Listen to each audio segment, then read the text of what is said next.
হলদিয়াতে আসবে অভিষেক, কপ্টারের মহড়া। রাত কাটলে শিল্প শহরে আসবে সর্বভারতীয় তৃণমূল কংগ্রেস সম্পাদক, তৃণমূল কংগ্রেসের যুব সমাজের নয়নের মণি অভিষেক বন্দ্যোপাধ্যায়। সূত্রে জানা যায়, হলদিয়া সিটি সেন্টার সংহতি ময়দানে কপ্টারে করে নামবে এবং তারপরে শিল্প শহরের সব থেকে বড় নামী হোটেলে রুদ্ধদ্বার বৈঠক করবেন কর্মীদের নিয়ে। আগামী আসন্ন লোকসভা নির্বাচন, পূর্ব মেদিনীপুর জেলা সহ বেশ কয়েকটি লোকসভা নির্বাচন 25শে মে অনুষ্ঠিত হবে। সেজন্যই প্রত্যেকটি রাজনৈতিক দলের প্রার্থীরা এখন প্রচার চাঁদে ব্যস্ত। রাজনৈতিক প্রচারে আসবেন পূর্ব মেদিনীপুর জেলার মহিষাদল রাজ ময়দানে আগামী 25শে এপ্রিল রাজ্যের মুখ্যমন্ত্রী মমতা বন্দ্যোপাধ্যায়। রাজ্যে প্রায় 68টি বহুমুখী উন্নয়ন প্রকল্প চালু করেছেন রাজ্যের মুখ্যমন্ত্রী। আসন্ন লোকসভা নির্বাচনে পূর্ব মেদিনীপুর জেলার তমলুক এবং কাঁথি লোকসভা কেন্দ্র রয়েছে। এই দুই কেন্দ্রে প্রার্থীদের প্রচারে আসছেন বলে জানা যায়। তমলুক লোকসভা কেন্দ্রে এবারে প্রার্থী প্রায় ত্রিমুখী লড়াইয়ে হতে চলেছে। একদিকে যেমন রয়েছেন বিরোধী রাজনৈতিক দলের প্রার্থী বিজেপি অভিজিৎ গঙ্গোপাধ্যায়, প্রাক্তন বিচারপতি। অপরদিকে সিপিআইএম এর প্রার্থী রয়েছেন আইনজীবী সায়ন ব্যানার্জি। শাসক দল তৃণমূল কংগ্রেসের প্রার্থী রয়েছেন দেবাংশু ভট্টাচার্য। এসইসিআই প্রার্থী রয়েছেন নারায়ণ নায়ক। সব মিলিয়ে জমজমাট এখন রাজনৈতিক লড়াই। তবে এখনো অনেক দিন বাকি রয়েছে। নির্বাচনের দিন যত এগিয়ে আসবে ততই রাজনৈতিক তাপ উত্তাপ দুই চলবে। পূর্ব মেদিনীপুর জেলা তমলুক সাংগঠনিক তৃণমূল যুব কংগ্রেস সভাপতি আজগর আলী পল্টু জানালেন, আগামীকাল 15ই এপ্রিল 2টোর সময় হেলিকপ্টারে করে হলদিয়া শিল্প তালুক রানীচক সংলগ্ন সংহতি ময়দানে নামবেন। তারপর অভিষেক বন্দ্যোপাধ্যায় গোল্ডেন রিট্রিট হোটেলে বৈঠক করবেন। হোটেলে প্রায় 150 থেকে 200 জন বাছাই করা তৃণমূল কংগ্রেসের কর্মী রাজনৈতিক নেতৃত্বদের নিয়ে সভা করবেন। তারপরেই তিনি আবার কলকাতায় ফিরবেন বলে জানালেন।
আগামীকাল হলদিয়া শিল্প শহরে আসছেন অভিষেক বন্দ্যোপাধ্যায়।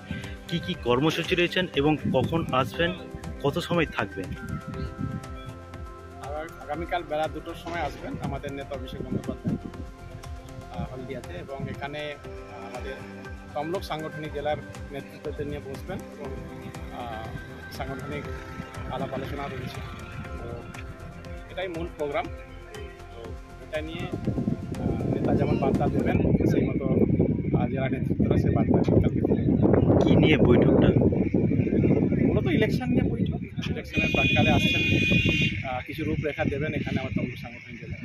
সেইটাই মূলত জেলা নির্বাচন কমিটির সমস্ত নেতৃত্বরা থাকবেন, অন্যান্য নেতৃত্বরা থাকবেন, জেলা পরিষদের মেম্বাররাও থাকবেন, কর্মাধ্যক্ষরা থাকবেন। জেলার উপরেই মিটিং, মূলত সেই মিটিংটাকে তার নির্দেশেই হচ্ছে এবং উনি মেন হচ্ছে আমাদের কালকে যা বার্তা দেবেন সেটাই নেওয়া। বৈঠকটা কোথায় হবে বললেন? এখানে আমাদের গোল্ডেন হোটেলেই হবে, মানে কনফারেন্স হল আছে। কতজন কর্মীদেরকে নিয়ে বসবেন? এখনও অবধি যতটা আমার নজরে আছে 100-150 আমাদের নেতৃত্বরা থাকবেন জেলার। আবার কি উনি থাকবেন না বেরিয়ে যাবেন? না, কালকে আসবেন, মিটিং সেরে চলে যাবেন। আপনার নাম?